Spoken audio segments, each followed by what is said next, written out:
ఉన్నారని. అంటే పాకిస్తాన్ ఆర్మీ జవాన్లు డినైబిలిటీ అంటే పాకిస్తాన్ ఆర్మీ ఒప్పుకోకుండా చేసేందుకు వాళ్ళని ఆర్మీలోంచి బయటికి వెళ్ళిపోయినట్టు, రిజైన్ చేసి లేకపోతే రిటైర్మెంట్ తీసుకుని తర్వాత ఉగ్రవాద సంస్థల్లో జాయిన్ అయినట్టు, కానీ వాళ్ళకి జీతాలు అవన్నీ వెళ్తూనే ఉంటాయి, పెన్షన్లు అవన్నీ వస్తూనే ఉంటాయి.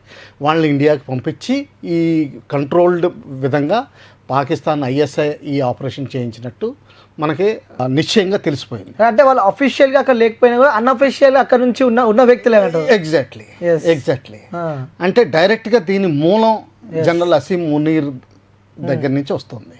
ఓకే, అందువల్ల ఏంటంటే వాళ్ళు ఒప్పుకుని మేము ఇంకా టెర్రరిజం చేయము అనేంత వరకు మన ఆపరేషన్స్ జరుగుతూనే ఉంటాయి. ఓకే సార్, వ్యూయర్స్ అందరికీ మనం క్లారిటీగా ఫస్ట్ మనం ఇండియా మ్యాప్ చూపిస్తున్నాం సార్. సో మనకి ఇక్కడ పాకిస్తాన్ మనకి కనిపిస్తూ ఉంది. సో చుట్టుపక్కల కూడా సో ఇక్కడ జమ్మూ కానీ, పంజాబ్ కానీ, రాజస్థాన్ కానీ, ఇక్కడ గుజరాత్ కానీ. సో అంటే ఒకవేళ యుద్ధమే జరిగితే ఈ వీటిపైన ఎఫెక్ట్ పడే అవకాశాలు ఉన్నాయంటారు? ప్రస్తుతానికి 2.5 ఫ్రంట్ వార్ అంటున్నాం. ఓకే, అంటే 1 front Pakistan side, okay, second side China ఒకవేళ ఇన్వాల్వ్ అయితే ఇంకొక 0.5% ఉంది. మన ఇండియాలో జరుగుతున్న స్లీపర్ సెల్స్ ఇవన్నీ యాక్టివ్ అయిపోయి వేరు వేరు ప్రదేశాల్లో కోయంబత్తూరు కానివ్వండి, కేరళ కానివ్వండి, హైదరాబాద్ కానివ్వండి, పూనా కానివ్వండి, ఎక్కడైనా ఏదైనా చేయొచ్చు, కేవలం బ్రిడ్జ్లానికి తీయకండి. సో అందుకని చెప్పి ముందర ఏంటంటే వార్ అన్నది ఏంటంటే నేషనల్ మైట్ అంటారు. ఓకే, అంటే కంప్లీట్ భారతదేశానికి దగ్గర ఉన్న రిసోర్సెస్ అన్నీ ఎంప్లాయ్ అవుతాయి. అలాగే పాకిస్తాన్ కూడా వాళ్ళ రిసోర్సెస్ అన్నీ ఎంప్లాయ్ చేస్తుంది, ప్రతి ఒక్కటి ఎంత వీలైతే అంతవరకు. ఓకే, సో దానివల్ల ఏంటంటే ఇంటెన్సిటీ ఆఫ్ ఆపరేషన్స్ ఇక్కడ ఎక్కువ ఉండొచ్చు, ఇక్కడ దిగే కొలది కొంచెం తక్కువ అవ్వచ్చు, ఎందుకంటే దూరం పెరుగుతుంది కాబట్టి. సముద్ర కోస్టల్ తీరానికి వచ్చేటప్పుడు కేవలం నేవీ ఉంటుంది కాబట్టి పాకిస్తాన్ నేవీ చాలా వీక్ కాబట్టి పెద్ద ఉండకపోవచ్చు, కానీ ఎక్కడైనా సరే ఇండియాలో అవ్వచ్చు. అలాగే బంగ్లాదేశ్లో ఫండమెంటలిజం వచ్చింది. బంగ్లాదేశ్లో ఎప్పుడైతే ఫండమెంటలిజం వచ్చిందో వాళ్ళు కూడా ఈ ఫండమెంటలిస్ట్ ఫోర్సెస్ పాకిస్తాన్కి హెల్ప్ చేయడాన్ని చూడొచ్చు. ఓకే, ఇండైరెక్ట్ కాదు, డైరెక్ట్గానే వెస్ట్ బెంగాల్ బౌండరీలోంచి వచ్చి ఏదైనా చేయొచ్చు. ఓకే, ఇక్కడ నుంచి ఇలా ఒడిస్సా చేరొచ్చు, జార్ఖండ్, బీహార్, లక్నో ఏదైనా చేయడానికి వాళ్ళకి అవకాశం ఉంది. లేకపోతే కలకట్టాలోనే ఏదో ఒకటి చేయొచ్చు. ఓకే, ఇక్కడ నుంచి టోటల్గా సో వాళ్ళు చేయొచ్చు. అక్కడ పాకిస్తాన్, ఇక్కడ బంగ్లాదేశ్ మధ్యలో మనం. సో ఎక్కడైనా ఏదైనా జరగచ్చండి. ఇంపాక్ట్ ఆల్ ఓవర్ ఇండియా ఉంటుంది. ఎక్కడ ఉంటుంది, ఇక్కడ ఉండదు. ఇక్కడ హైదరాబాద్లో మీరు 100% సేఫ్ అనుకోవడానికి కూడా లేదు. అంతే అంటారు. ఓకే, సో అంటే సార్ ఇక్కడ మనం చూడవచ్చు, లైక్ ఒకవేళ యుద్ధం జరిగింది అనుకోండి, సో ఇక్కడ ఈ పాత్లో ఈ పాకిస్తాన్ పాత్ మనకి ఏదైతే కనిపిస్తూ ఉంది, ఇక్కడ ఈ బార్డర్స్లలో కూడా ఏమన్నా ఎఫెక్ట్ పడే అవకాశాలు ఉన్నాయంటారా మీరు? లైక్ అంటే ఈ పాకిస్తాన్ అది ప్రస్తుతానికి ఎలా జరుగుతుందో మన ఆర్మీ చీఫ్కి, నేవల్ చీఫ్కి, ఎయిర్ ఫోర్స్ చీఫ్కి మోడీ గారు క్లియర్ కట్ పవర్స్ ఇచ్చేసారు. అవును. ఇప్పుడు ప్లానింగ్ ఎలా చేస్తారు, ఎంతవరకు ఎగ్జిక్యూట్ చేస్తారు, ఎలా చేస్తారు అన్నది మనం వాళ్ళకి వదిలేద్దాం. అది మన స్కోప్లో లేదు. కానీ బహుశా ఎందుకంటే కాశ్మీర్లోనే టెర్రరిజం చేస్తున్నారు కాబట్టి ప్రస్తుతానికి ఆపరేషన్స్ కాశ్మీర్కే లిమిటెడ్ అవ్వచ్చు. కాశ్మీర్ అండ్ జమ్మూ అండ్ కాశ్మీర్కే. ఓకే, కానీ ఒకవేళ పాకిస్తాన్ మనల్ని ఫోర్స్ చేస్తే మొత్తం అంతా ఇన్వాల్వ్ అవుతుంది. ఓకే, టోటల్ ఇవన్నీ రాజస్థాన్ అన్నీ ఇన్వాల్వ్ అవుతుంది. ఓకే, అది వాళ్ళు ఎలా రియాక్షన్ అవుతూ ఉంటారు, మనం దాన్ని బట్టి చర్యలు తీసుకోవాల్సి ఉంటుంది. కానీ మన సైడ్ నుంచి మాత్రం లిమిటెడ్ వయలెన్స్ పెట్టాలని చూస్తాం, వాళ్ళ టెర్రరిస్ట్ క్యాంపులనే అటాక్ చేయాలని చూస్తాం, వాళ్ళ టెర్రరిజంనే నిర్మూలించాలని చూస్తాం. తర్వాత ఇంకోటి ఏంటంటే ఈ హిందూ మతం, ముస్లిం మతం అన్నది మానేమని చెప్తున్నాం. అలాగే జమ్మూ కాశ్మీర్ని మాది నాన్ నెగోషియబుల్ అని చెప్తున్నాం. జమ్మూ కాశ్మీర్ మాదే అంటూ పాకిస్తాన్ అంటూ అది వదిలేయమని చెప్తున్నాం. వాళ్ళు వదలంటున్నారు. కానీ రేపు మేమేం చెప్తున్నాం, ఈ రోజు కాకపోతే 200 ఏళ్ళ తర్వాత నువ్వు అడుగు. ఇప్పుడు ప్రస్తుతానికి వదిలే, డెవలప్మెంట్ మీద ఫోకస్ చేయి. ప్రజలకి ఇన్కమ్ లేదు, నీ కంట్రీ డిసింటిగ్రేట్ అయిపోతుంది. బెలూచిస్తాన్ ఇది ఈ ఏరియాలోకి వస్తుంది. ఆ బలూచిస్తానము వేర్పాటు మాకు వేరే దేశం కావాలంటే ఎక్కడ వస్తుంది సార్? ఇది సౌత్ వెస్ట్ లో వస్తుంది. ఇది ఈ ఏరియాని నార్త్ వెస్టర్న్ ఫ్రాంటియర్ ప్రావిన్స్ అంటారు. ఈ ఏరియాని 8 తెగలు ఉంటాయి. వీళ్ళకి లోకల్ పంచాయతీ నడుస్తుంది, గవర్నమెంట్ చేతుల్లో కంట్రోల్లో లేదు. ఇక్కడ గవర్నమెంట్ కూడా వాళ్ళ పర్మిషన్ తీసుకుని వెళ్లాల్సి వస్తుంది, అఫీషియల్ గా అన్అఫీషియల్ గా. ఈ దురంత లైన్ ఏదైతే ఉందో, ఈ బౌండరీ కనిపిస్తుందో ఆఫ్ఘనిస్తాన్ పాకిస్తాన్ కి మధ్యలో, ఇది ఆఫ్ఘనిస్తాన్ యాక్సెప్ట్ చేయట్లేదు. బార్డర్ని బోర్డర్ని అరే రే. వాళ్ళు ఇటేపు తీసుకొస్తున్నారు, వీళ్ళేమో అటేపు తీసుకెళ్తున్నారు. వాళ్ళ మధ్యన కూడా గొడవ జరుగుతుంది. అక్కడ ఆఫ్ఘనిస్తాన్ పాకిస్తాన్. ఓకే. దాని తర్వాత ఇంకోటి ఏంటంటే 1979లో జనరల్ జియా అని పాలకులు ఉండేవారు. ఆయన ఏం చేశారంటే ఫండమెంటలిజం తీసుకొచ్చారు. ఓకే. అంటే మద్రసా ఎడ్యుకేషన్, ఇస్లామే కావాలి, షరియాయే కావాలి, ఇంకా మిగతా ఎడ్యుకేషన్, మోడర్న్ ఎడ్యుకేషన్ తీసుకురాలేదు. దాంతో ఏమైందంటే వాళ్ళు ఇప్పుడు పెద్దోళ్ళు అయిపోయారు, అంటే డెసిషన్ మేకింగ్ వీటికి వచ్చారు. ఓకే. ఓకే. వాళ్ళ ఉద్దేశం ఏంటంటే ఇక్కడున్న డెమోక్రటిక్ గవర్నమెంట్ని పారదోలి పాకిస్తాన్లో, ఇరాన్లో ఉన్నట్టు, ఆఫ్ఘనిస్తాన్లో ఉన్నట్టు మౌల్వీల పరిపాలనలో తీసుకొచ్చి ఓకే షరియా ఇంప్లిమెంట్ చేయాలని వాళ్ళ ఉద్దేశం. ఓకే. ఓకే. సో వాళ్ళు ఏం చేస్తున్నారంటే ఇప్పుడు ప్రస్తుతానికి ఆఫ్ఘనిస్తాన్లో ఉన్న తాలిబాన్ గవర్నమెంట్ సపోర్ట్ తీసుకుని వాళ్ళు ఆఫ్ఘనిస్తాన్లో ఉంటా బోర్డర్ ఏరియాలో పాకిస్తాన్ని అటాక్ చేస్తున్నారు. వాళ్ళు ఈ బార్డర్లో నార్త్ పోర్షన్లో వాళ్ళు చేస్తున్నారు, సౌత్లో బెలూచిస్తాన్ వాళ్ళు చేస్తున్నారు. వాళ్ళు ఓన్లీ పాకిస్తాన్ గవర్నమెంట్ పైన. ఈ బెలూచిస్తాన్ ఏంటంటే 1948లో వాళ్ళు ఇండియాకి చేరిపోతామని వాళ్ళ నవాబు సంతకం పెట్టాడు. ఓకే. వాళ్ళందరూ ఇప్పుడు కూడా హిందూ మందిర్స్ ఎక్కువ ఉంటాయి అక్కడ, చాలా మంది హిందువులు ఉంటారు. ఆయన ఇండియాలో చేరతానని సంతకం పెట్టాడు. సంతకం పెడితే ఆ రోజుని మనం నెహ్రూ గారు దానికి ఒప్పుకోలేదు, ఎందుకంటే మనకి కంటిన్యూస్ బోర్డర్ లేదు, అందుకని నువ్వు పాకిస్తాన్ తోటి ఉండని చెప్పారు అప్పుడు. కానీ వాళ్ళకి ఇష్టం లేదు, వాళ్ళకి రోడ్ నెట్వర్క్ లేదు, అండర్ డెవలప్మెంట్ ఉంది, వాళ్ళ మినరల్ రిసోర్సెస్ ఎక్కువ ఉన్నాయి, కానీ చైనాకి అమ్మేశారు. ఇక్కడ నుంచి చైనా ఓ రోడ్డు తీసింది ఈ ఏరియా నుంచి లాగా, అది చైనా పాకిస్తాన్ ఎకనామిక్ కారిడార్ అంటారు. $200 బిలియన్ దాదాపు చైనా ఖర్చు పెట్టింది ఆ రోడ్డు. దాని తర్వాత దానికి ఉన్న హైడ్రో ఎలక్ట్రిక్ ప్రాజెక్ట్స్, తర్వాత ఇంకో రైల్వే లైన్ కూడా రావాలి. ఇందులో ఏంటంటే ఈ ఏరియా కనిపిస్తుంది కదా గ్రీన్, దాంట్లో షక్షగం వ్యాలీ అంటారు. వ్యాలీ ఇది పాకిస్తాన్ ఏం చేసిందంటే చైనాకి గిఫ్ట్ ఇచ్చేసింది 1963లో. 62లో మనం ఓడిపోయినప్పుడు చైనాకి గిఫ్ట్ ఇచ్చేసింది. తర్వాత ఏంటంటే ఈ ఏరియా నుంచి రోడ్డు వచ్చింది. ఇప్పుడు ముజఫరాబాద్ వెనకాల 20 కిలోమీటర్ల దూరంలో ఈ రోడ్డు ఇలాగ వస్తుంది. ఇక్కడికి వెళ్ళి గ్వాదర్ అన్న పోర్ట్, డీప్ సీ పోర్ట్, ఇది ఇరాన్కి బౌండరీకి దగ్గరలో ఉంటుంది, బలూచిస్తాన్లో ఉంది. అది చైనాకి పర్మనెంట్గా ఇచ్చేసారు, నువ్వే డెవలప్ చేసుకుని నువ్వే ఉంచుకో. అది కూడా గిఫ్ట్. చైనాకి ఏంటి అడ్వాంటేజ్? ఇప్పుడు చైనా నుంచి చుట్టూరు Philippines, Vietnam, Cambodia, Indonesia, Singapore, Malaysia, వీటన్నిటిని చుట్టూరు, అండమాన్ నికోబార్, శ్రీలంక, ఇవన్నీ చుట్టూ రాకుండా ఇక్కడి నుంచి డైరెక్ట్గా ట్రైన్ వచ్చేస్తుంది. దీన్ని 1 రోడ్ 1 బెల్ట్ స్కీమ్ అంటారు. ఇటువంటి 6 స్కీములు ప్లాన్లో ఉన్నాయి వాళ్ళకి ప్రజెంట్. అందులో ఒక స్కీమ్ పాకిస్తాన్ది, స్టార్టింగ్ ఇంప్లిమెంట్ పాకిస్తాన్ చేశారు. బలూచిస్తాన్ వాళ్ళకి ఇష్టం లేదు, ఎందుకంటే ఇదంతా చైనాకి అమ్ముడిపోయింది. అందుకని చెప్పి వాళ్ళు ఇండిపెండెంట్ దేశం కావాలంటున్నారు. ఇప్పుడు పాకిస్తాన్ నుంచి మమ్మల్ని వేరే దేశం అయిపోతాం అంటున్నారు. మొన్న 2 నెలల క్రితం వాళ్ళ ట్రైన్ని, పాకిస్తాన్ ఆర్మీ వెళ్తున్న ట్రైన్ని ఓటిని అంబుష్ చేసి 238 మంది పైగా చంపేశారు వాళ్ళు. నిన్న మొన్న కూడా దాదాపు 140 చంపినట్టు రిపోర్ట్ వస్తుంది. అలాగే వాళ్ళ కాన్వాయ్స్ వెళ్ళనివ్వట్లేదు. బలూచిస్తాన్లో 2 పాకిస్తాన్ డివిజన్లు ఉంటాయి, అవి కదులుతున్నప్పుడు వాటిని కదలలేం లేదు వాళ్ళు. ఇదంతా ప్రాబ్లం అన్నమాట. సో ఇక్కడ మనది పాకిస్తాన్ వీళ్ళ గవర్నమెంట్ పడిపోతే బలూచిస్తాన్ వేరు కూడా అయిపోవచ్చు, వాళ్ళు స్వతంత్రం ప్రకటించుకుంటారు. సో అందరికి ఇబ్బంది పాకిస్తానే.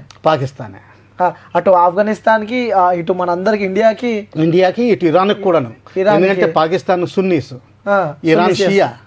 ప్రతి సంవత్సరం మొహరం రోజుని ఒక 40 మందిని 50 మందిని చంపేస్తూ ఉంటారు వీళ్ళు, మాస్కులు కోలుగొట్టేసి ఇవన్నీ చేస్తూనే ఉంటారు. ఆ మేధాస్ని చంపుతారు. మిగతా ఈ సెక్ట్లు ఏమున్నాయితే ఉన్నాయో ముస్లిమ్స్లో కూడా వాళ్ళని కూడా చంపడం మొదలు పెడతారు. అలాగే మైనారిటీస్ అంతకుముందు దాదాపు 20% ఉండేవారు, హిందువులు, క్రిస్టియన్స్, వీళ్ళందరూ గారు. అది ఇప్పుడు లెస్ దాన్ 4%, 5% అయిపోయింది. సో సార్, ఇప్పుడు ఒకవేళ ఈ యుద్ధం గురించి మనం మాట్లాడుతున్నాం కాబట్టి, సో ఇక్కడ ఈ వే నుంచి వెళ్ళే అవకాశాలు ఏమైనా ఉంటాయా? లైక్ నావికి సంబంధించి కూడా వాళ్ళతో యుద్ధం చేసే అవకాశాలు ఉంటాయి. ఇప్పుడు మనం సముద్ర బొడ్డు నుంచి వెళ్ళి కూడా అక్కడ చేసే ఏమన్నా ఉందండి. ఇప్పుడు ఆల్రెడీ వెస్టర్న్ ఫ్లీట్ ఏంటంటే, వెస్టర్న్ ఫ్లీట్ అంటాం మేము, ఈ ముంబైలో ఉంటుంది. ముంబై కార్వార్, ఆ కార్వార్ నుంచి బయలుదేరి ఇక్కడ సముద్రంలో ఉంది ఇప్పుడు ప్రస్తుతానికి. ఒక ఫ్లీట్ అంటే దాదాపు బోల్డ్ 100 షిప్స్ వెళ్తాయండి. 100 షిప్స్. అందులో ఎయిర్ క్రాఫ్ట్ క్యారియర్ ఉంటుంది, అంటే ఫ్లోటింగ్ ఎయిర్ ఫీల్డ్ వెళ్ళిపోతుంది సముద్రంలో. అంటే ఒక భూభాగం చిన్న దీవి క్రియేట్ అయిపోతుంది. దానికి సపోర్టివ్ ఎలిమెంట్స్ ఇవన్నీ ఉంటాయి అన్నమాట.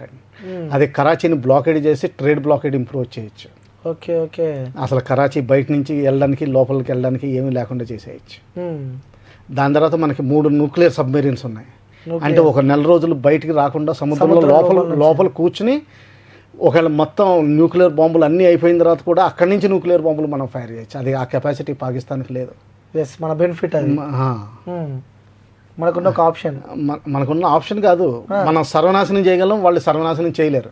Okay yes yes total entirely మనం సర్వనాశనం చేసేయగలం, వాళ్ళు చేసే క్షమత లేదు. ఓకే సార్, బట్ ఎందుకు మన ఇండియన్ గవర్నమెంట్ ఆలోచిస్తుంది అనుకో సార్ అలాంటివి చేస్తే? ఎందుకంటే మనం చూస్తూ ఉన్నాం ఇలా పాకిస్తాన్ ఇండియాపై దాడికి, సో అన్యం పుణ్యం తెలియని అమాయకులు 26 మంది చనిపోవడం, సో ఇవన్నీ చూస్తూ ఉంటే లైక్ అంటే వాళ్ళకి మన మీద ఇంకా ఎందుకు అంత పాకిస్తాన్ తయారైనప్పుడు వాళ్ళకి వేళ్ళు లేవు. అంటే ఇప్పుడు మన భారతదేశం వేళ్ళు ఇప్పుడు ఉన్నాయనుకోండి, మన ఆంధ్ర ఉందనుకోండి, లేకపోతే తెలంగాణ ఉందనుకోండి, ఏదో నా దేశం నా బంగారు తెలంగాణ ఏదో మొదలు పెడతాం. పాకిస్తాన్లో వాడు ఏమంటాడు? నా బంగారు తెలంగాణ అనడానికి లేదు, అడిగి నా బంగారు ముస్లిం అన్నాడు. ఒకటే ఉంది అడిగి మతమే. మనకి పొలాలు ఉన్నాయి, నదులు ఉన్నాయి, కృష్ణ గోదావరి నర్మదా అన్ని మామూలుగా మన గీతంలో కూడా అన్ని నదులు వస్తాయి. ఆడేం చెప్తాడు? సో దానివల్ల ఏమైందంటే ఇన్సెక్యూరిటీ పెరిగిపోయింది. ఆ ఇన్సెక్యూరిటీ పెరిగిపోవడంలో తర్వాత ఇంకోటి ఏంటంటే ఇస్లాంలో ఎప్పుడు డెమోక్రసీ పనిచేయదు. ఏ ఇస్లామిక్ దేశం డెమోక్రసీతో ఉండలేదు. అక్కడ డెమోక్రసీ పనిచేయలేదు, ఆర్మీ రూల్ చేస్తుంది. ఆర్మీ ఎందుకు రూల్ చేస్తుంది? అరే ఇండియా ఉంది మనల్ని తినేస్తుంది అని చెప్తారు వాళ్ళు. సో వాళ్ళు ఎప్పుడు హాయిగా ఉంటారు. ఇంకా జమీందారీ వ్యవస్థ వాళ్ళని వదలలేదు. మన ఇండియాలో చాలా మార్పులు వచ్చినాయి లాస్ట్ 75 ఏళ్ళలో, చాలా రిఫార్మ్స్ వచ్చినాయి. వాళ్ళకి రిఫార్మ్సే లేవు. జమీందారీ వ్యవస్థ, భుట్టో ఫ్యామిలీ చేతుల్లో 6,000 ఎకరాల పొలం ఉంది. ఇంకా 6,000 ఎకరాల పొలం ఎక్కడ ఉంటుందండి ఇండియాలో? అసలు గవర్నమెంట్ ఎక్వైర్ చేయడానికి 6,000 ఎకరాలు ఎక్కడా లేదు ఇండియాలో. అవును, అమరావతికి ల్యాండ్ పూలింగ్ చేసుకోవాల్సి వచ్చిందండి. సో అటువంటి వ్యవస్థలో దేశం కొలాప్స్ అయిపోతుంది. డబ్బులున్న వాళ్ళందరూ ఆర్మీ జనరల్స్, పొలిటీషియన్స్ అందరూ లండన్లో ఇల్లు కట్టుకోవడం, దుబాయ్లో ఇల్లు కట్టుకోవడం, సగం టైం ఫ్యామిలీ అక్కడ ఉండడం, మొత్తం డబ్బులన్నీ అక్కడ పట్టుకెళ్ళిపోవడం, విలాసవంతమైన జీవితాలు. మిగతా కామన్ మ్యాన్కి తినడానికి తిండి ఉండదు. ఆ బ్రేక్అవుట్ పరిస్థితిలోకి వచ్చేసింది, అంటే విడిపోయే పరిస్థితులకు వచ్చేసింది ఇప్పుడు. అందుకని చెప్పి ఇప్పుడు ఏమంటాడు పాకిస్తాన్ ఆర్మీ చీఫ్? నేను రక్షిస్తాను, పాకిస్తాను ఇండియాలో కలవడానికి లేదు, హిందూ ముస్లింలు వేరు, ఎప్పుడు ట్విన్ థియరీ ఉంది, అందుకని చెప్పి కలిసే ప్రసక్తే లేదు, నేను కాపాడుతానని చెప్తాడు. ఆయనకున్న ధైర్యం ఏంటి? నాకు వెనకాల చైనా ఉంది, నా దగ్గర న్యూక్లియర్ బాంబులు ఉన్నాయి, న్యూక్లియర్ బాంబులు వాళ్ళ దగ్గర ఎక్కువ ఉన్నాయి, మన దగ్గర అంతా ఎక్కువ ఉన్నాయి, తక్కువ ఉన్నాయి, ఏం తేడా చేయదు. న్యూక్లియర్ బాంబు ఎటువంటిది అంటే ఎక్కువ తక్కువ ఏం తేడా చేయదు. అది ఒకసారి వాడితే చాలు, కథం స్మాష్. అది ఓకే. సో అంటే ఇవన్నిటికి సంబంధించి ఇష్యూ ఇది సార్. అంటే మీరు అక్కడ జమ్మూలో వర్క్ చేశారు కాబట్టి అక్కడ సిచ్యువేషన్స్ ఎలాంటివి ఉంటాయి? ఎందుకంటే మొన్న ఒక వీడియో చూసాం సార్, ఆ జిప్ వేలో వెళ్తున్నప్పుడు కూడా, ఆ రోప్ వేలో వెళ్తున్నప్పుడు కూడా వెనుకలున్న వ్యక్తి అల్లా అక్బర్ అని చెప్పి కూడా కొన్ని పదాలు యూజ్ చేయడం జరిగింది. సో అక్కడ మీరు గ్రౌండ్లో ఉండి వర్క్ చేశారు కాబట్టి అక్కడ అట్మాస్ఫియర్ ఎలా ఉంటుంది సార్ అక్కడ జమ్మూలో? ఏం చెప్పమంటారండి, 80% ఎప్పుడు వాళ్ళకి ఏం తేడా లేదు. పాకిస్తాన్కి వెళ్ళినామండి, ఇండియాకి వెళ్ళినామండి, వాళ్ళు కామన్ పీపుల్. వాళ్ళు ఏదో వాళ్ళు పని చేసుకుంటారు, పొలానికి వెళ్తారు, ఏదో మొక్కజొన్న పండిస్తారు, అవి తెచ్చుకుంటారు, ఇంట్లో చిన్న ఇంట్లో కట్టుకుంటారు, దాంట్లోనే బతుకుతారు. చలికాలంలో బొగ్గు వేసుకుని మామూలుగా వేడి తెచ్చుకుని బతుకుతారు. ఇంకా మిగతా 20% అనవసరంగా సడన్గా చదివి విపరీత బుద్ధులు వస్తాయి. లాయర్లు, టీచర్లు, తెలివి ఎక్కువ వీళ్ళకి బుద్ధులు వస్తాయి. వీళ్ళు ఇవన్నీ చేయిస్తూ ఉంటారు. వీళ్ళు ఏం చేస్తారు? అన్ఎంప్లాయిడ్ యూత్ని పట్టుకుని, అరే నీకేం లేదురా అక్కడ ఇండియాలో ఇదైపోతుంది. ఇప్పుడు కొత్తగా ఒక సిద్ధాంతం వచ్చింది ఏంటంటే బ్రాకెటింగ్ చేయడం మొదలు పెట్టారు. అరే బాబ్రీ మసీద్ కూల్చేసి మన మందిర్ కట్టుకుంటున్నారంట, అరే మన మతాన్ని అసలు నాశనం చేసేస్తారంట, రెచ్చగొట్టే ఇటువంటి చేసి వాళ్ళు పంపిస్తూ ఉంటారు. జమ్మూ కాశ్మీర్ మనది, ముస్లింలు ఎక్కువ ఉన్నారు, ఇండియాకి ఎందుకు వెళ్ళాలి, మహారాజా సైన్ చేస్తే ఏంటి, ముస్లింలు ఎక్కువ ఉన్నారు కదా మనకే రావాలి, మైండ్ డైవర్ట్ చేసి. దాంతోపాటుగా ఏంటంటే 1979లో ఎప్పుడైతే రష్యా ఆఫ్ఘనిస్తాన్ని ఆక్యుపై చేసిందో, రష్యాని వెళ్ళగొట్టడానికి అమెరికా వీళ్ళందరికీ ట్రైనింగు, డబ్బులు, ఎమ్యునిషను, వెపన్స్ అన్నీ ఇవ్వడం మొదలుపెట్టింది. అందులో వీళ్ళు ఏం చేశారు, ఒక 50% అక్కడ ఇస్తే 50% కాశ్మీర్ పంపించేసి ఇక్కడ ఇక్కడ వాళ్ళ ఓన్ ఎజెండా స్టార్ట్ చేసుకున్నారు. అందుకనే 79లో వాళ్ళు వస్తే 89లో వీళ్ళు ఇక్కడ మొదలెట్టేశారు. Okay okay okay. అది ఇప్పుడు వరకు నడుస్తా దిగుతా ఒక రోజుని 4,000 మంది 5,000 మంది టెర్రరిస్టులు ఉండేవారు కాశ్మీర్లో. వాళ్ళు ఇప్పుడు 120, 105, 110కి వచ్చేసారు. దాదాపు శాంతి వచ్చేసింది. ఇప్పుడు లోకల్స్ అంటారా, వాడికి ఏముంది, వాడికి డబ్బులు కావాలి, ఆ గుర్రం తీసుకెళ్తే వాడికి డబ్బులు వస్తాయి. సో మన ముందర బాగానే మాట్లాడతాడు, అక్కడికి వెళ్ళేసరికి సాయంకాలం ఇదేంటిది వాడు లెక్చర్ ఇచ్చేసరికి నీ సైడ్ వాడి సైడ్ ఉంటాడు కొంతమంది. అంటే సార్ ఒక చిన్న డౌట్ ఏంటంటే, ప్రతి ఒక్క ప్రజలకి డౌట్, ఎందుకంటే మీరు యాజ్ ఆర్మీ ఆఫీసర్ కాబట్టి, టెర్రరిస్టులు మన దగ్గరికి వచ్చి అంత సమయం కేటాయించి రెక్కి నిర్వహించి మరి కూడా ఇలాంటి ఒక ఘటనకి వాళ్ళు పాల్పడ్డారంటే అక్కడ మన వ్యవస్థ ఏం చేస్తుంది? లైక్ మనకి ఇండియన్ ఆర్మీ కానీ, సో ఇంటెలిజెన్స్ డిపార్ట్మెంట్ కానీ, ఇంటెలిజెన్స్ నిఘా కూడా ఏమైందని చెప్పి కూడా చాలా మందికి డౌట్ వస్తుంది. దీనికి సంబంధించి మీరు డౌట్ ఎందుకండి, ఇండియన్ ఆర్మీ అన్నది మేము లోపల పనులు చెయ్యం.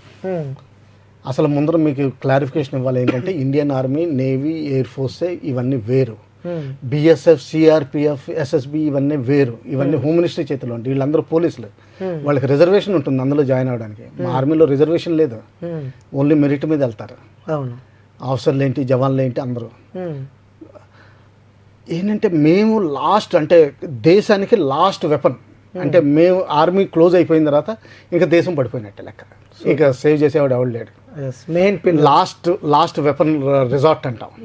ఇప్పుడు ఏముందంటే ఆర్మీ అక్కడ బోల్డంత మంది అంటూ ఉంటారు 1 మిలియన్ ఆర్మీ. అసలు 1 మిలియన్ ఆర్మీ ఇండియాలో లేనే లేదు.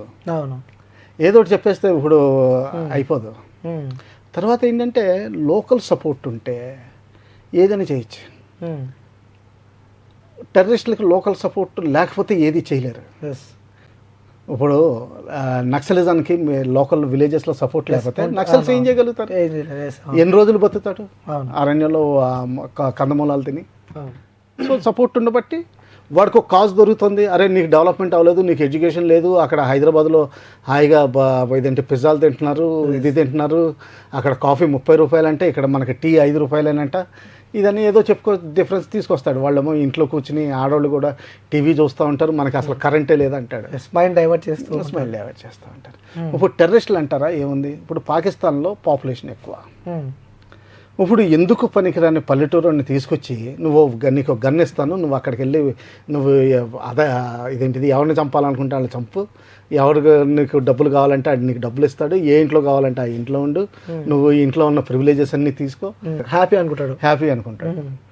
దాంతోపాటు రిలీజన్ ఎక్కించు, ఫండమెంటలిజం ఇవన్నీ కూడా మన ఇస్లామే చేయాలి, ఇస్లామే కావాలి, గజ్వా హిందూ, తర్వాత మనం మొఘల్స్ పరిపాలించాం, ఎన్నిసార్లు మన ఇండియాని కంట్రోల్లోకి తీసుకున్నాం, లాస్ట్ 1400 ఏళ్ళు మనమే పరిపాలిస్తున్నాం, ఇవన్నీ చెప్తే వాడు అంతే. అందువల్ల అలా చేస్తాం. ఓకే సార్, మీ ఎక్స్పీరియన్స్ సార్ మా వ్యూవర్స్ కోసం, మీరు ఎక్స్పీరియన్స్ లైక్ మీరు అక్కడ ఉన్నప్పుడు మీరు లైక్ ఏం ఎక్స్పీరియన్స్ చేశారు సార్? అంటే మీ హిస్టరీ చాలా పెద్దదని చెప్పి నేను విన్నా. సో అక్కడ ఎలా ఉండేది సార్? మీరు చేసిన పోరాటాల గురించి, మీరు చేసిన దాని గురించి చెప్పాలంటే ఏం చెప్తాను? అందరూ వచ్చి చూడాలండి, అది చెప్తే కుదరదు. అంటే మీరు పర్సనల్గా మీరు ఎక్స్పీరియన్స్ అక్కడ వాళ్ళతో కానీ బార్డర్లో వర్క్ చేశారని చెప్పి నేను విన్నాను. మీరు ఆ బార్డర్లో వర్క్ చేసిన ఎక్స్పీరియన్స్ వాళ్ళతో కానీ ఎప్పుడైనా ఈ గన్ ఫైరింగ్ కానీ ఇలాంటివి ఎప్పుడైనా మీ లైఫ్లో? ఒకసారి ఒకటి చెప్తాను. కాశ్మీర్ అందరూ చెడ్డోళ్ళు ఏం కాదు, అందులో ఎంత మంచి వాళ్ళు ఉంటారంటే, ఒకసారి ఒక ఇంట్లోకి వెళ్ళి సాయంకాలం 2 టెర్రరిస్టులు దూరి అన్నం అడిగారు. ఓకే. ఆవిడ ఏం చేసిందంటే, ఇంట్లో ముసలావిడే, కొడుకు కూడా ఇంట్లో లేడు ఆ టైంలో, బయటకు వచ్చి గుండం పెడితే సౌండ్ వస్తుందని చెప్పి ఆ పైజమా నాడా తీసేసి అక్కడ కట్టేసి, వెంటనే ఒక ఆర్మీ వాళ్ళు మా వాళ్ళు కొంతమంది తిరుగుతూ ఉంటారు సాయంకాలం అంటే, అక్కడికి వచ్చి చెప్పింది ఇక్కడ 2 ఉన్నారని. వెంటనే వాళ్ళని సరౌండ్ చేసి ఫైనల్గా వాళ్ళని లొంగమంటే లొంగపోవడం, ఫైనల్గా ఆ ఇల్లు కొట్టాల్సి వచ్చిన అవసరం వచ్చింది. చిన్నది పాక, అంటే పెద్ద ఇల్లేం కాదు. సో తర్వాత ఎప్పుడు అంటే ఆవిడని ఎప్పుడు అడిగాం, ఎందుకు నువ్వు చెప్పాల్సి వచ్చింది? మేమేం అడగలేదు, మేము నువ్వెందుకు చెప్పా? ఆవిడ ఏమందంటే, నా దేశానికి వచ్చి నా ఇంటికి వచ్చి నా ఇంట్లో చిచ్చు పెట్టాలని చూస్తే నేను సహించను. Super sir. ఎస్, అటువంటి మనుషులు కూడా ఉన్నారు. Hats off to them. Super sir. మీపై ఏమన్నా అటాక్స్ కానీ ఇలాంటివి ఏమన్నా జరిగినాయి? అవన్నీ ఇంకంటే పర్సనల్గా మాట్లాడుకోవడం తప్పితే కానీ, ఎందుకంటే అవన్నీ ఏ ఆపరేషన్ అన్నది ఎక్కడ అన్నది ఇవన్నీ కూడా ఇంకా క్లాసిఫైడ్గానే ఉంటాయి. యాజ్ పర్ రూల్స్ చెప్పలేము. ఓకే. సో అంటే నా టైంలో కొంతమంది ఒక మేజర్కి అశోక్ చక్ర రికమెండ్ చేశాను. అంటే after Bharat Ratna next highest award. Yes, అవునా. అది అటువంటిది కూడా రికమెండ్ చేశాను. అంత వీరోచితంగా పోట్లాడాడు. 6 చంపాడు ఒకే రోజు రాత్రి. 6 అది ఎల్ఈటి వాళ్ళని. సో అవన్నీ జరుగుతూనే ఉంటాయి. చాలామంది పోవడం, కాళ్ళు మైన్స్లో కాళ్ళు బ్లాస్ట్లో కాళ్ళు పోవడం జరిగింది. అవన్నీ వచ్చి చూస్తేనే కానీ ఐడియా రాదని, అందుకనే ఎన్సీసీ జాయిన్ అయ్యమని చెప్తాను అందరినీ. Super sir. సో చివరిగా సార్ చూసే ప్రజలకి ఒక ధైర్యాన్ని నింపాలి అంటే సో ఏం చెప్తారు సార్ వాళ్ళకి మీ తరపు నుంచి? మన ఇండియా గ్రోత్ స్టేజ్లో ఉందండి. పాతకాలం పోయినాయి. 1962లో చైనాతోటి ఓడిపోవడం, 65లో తోటి కష్టంతో గెలవడం, 71లో కొంచెం గెలవడం, అవన్నీ దాటి చాలా పైకి వెళ్ళిపోయాం. అసలు పాకిస్తాన్ మనకు లెక్కలోనే లేదు. ఫ్యూచర్ సూపర్ పవర్ కింద మనం దేశాన్ని పటిష్టం చేసుకోవాలి. లోపల అంతర్గతంగా మనం శాంతియుతంగా ఉండాలి. అందరినీ సరిగ్గా చూసుకోవాలి. మన డెవలప్మెంట్ మీద ఫోకస్ చేయాలి. ఆ కేపబిలిటీ మనకుంది. ఎవరైనా సరే ఈ డెవలప్మెంట్లో అడ్డొస్తే వాళ్ళని సమూలంగా నిర్మూలన చేసి మన డెవలప్మెంట్ మీద ఫోకస్ చేయాలి. అయితే సార్ చివరి ఇంకొక క్వశ్చన్ సార్ నాకు. ఇప్పుడు ఇమీడియట్గా మీరు వచ్చి మళ్ళీ రీజన్ కావాలి అంటే వెళ్ళే అవకాశాలు ఉన్నాయంటారా సార్? నేనా మళ్ళీ ఆర్మీలోకి మీరు రండి అని చెప్పి మీ సలహాలు సూచనలు మాకు కావాలి అంటే? దానికి అడ్వైజరీ బాడీస్ ఇవన్నీ ఉంటాయండి. సర్వీస్ నుంచి వెళ్ళిపోయిన తర్వాత కూడా 2 ఏళ్ళు రిజర్వ్ లైబిలిటీ అంటారు. అంటే ఏంటంటే ఒకవేళ యుద్ధం టైంలో సడన్గా కావాల్సి వస్తే మా లోకల్గా స్టేషన్ హెడ్ క్వార్టర్స్కి వెళ్ళి వాళ్ళు వారెంట్ ఇష్యూ చేస్తారు. అక్కడి నుంచి వెళ్ళిపోవచ్చు. Super sir. ఓకే, వెళ్ళడానికి కూడా సిద్ధంగా ఉన్నా అంటారు ఇప్పటికీ? Super sir, thank you sir. అంత అవసరం లేదు కానీ ఉన్నాం. Okay sir, thank you sir. Thank you so much. నమస్తే. సో వ్యూయర్స్ చూడొచ్చు కదా, ఎలాంటి భయపడే ఆలోచనలు పెట్టుకోకండి, అసలు భయపడకండి. సో పాకిస్తాన్ మనకి లెక్కలే లేదని చెప్పి కూడా సార్ మనతో షేర్ చేసుకున్నారు. నిజంగా తన లైఫ్లో కూడా చాలా ఎక్స్పీరియన్స్ ఉన్న వ్యక్తి సార్ అనమాట. సో అక్కడ వెళ్ళి అక్కడ ఎలా ఉంటుంది ఆ కల్చర్ అన్ని చూసిన వ్యక్తి కాబట్టి ఈరోజు మన స్టూడియోకి పిలవడం జరిగింది. సో క్లారిటీగా మీ అందరికి అర్థమయ్యేటట్టు కూడా విత్ మ్యాప్ వేసి కూడా ఒకవేళ యుద్ధం జరిగితే ఏ బార్డర్ పైన ఎఫెక్ట్ పడే అవకాశాలు ఉంటాయి, సో ఏంటి ఒకవేళ ఈ ఓషన్ పరంగా వస్తే కూడా ఏమన్నా జరిగే అవకాశాలు ఉంటాయంటూ కూడా క్లియర్గా ఎక్స్ప్లెయిన్ చేసే ప్రయత్నం అయితే చేసినాం. సో ఇంకొక వీడియోతో మళ్ళీ కలుస్తాను. Until then take care, bye bye, signing off. నేను మీ యాంకర్ అనేది.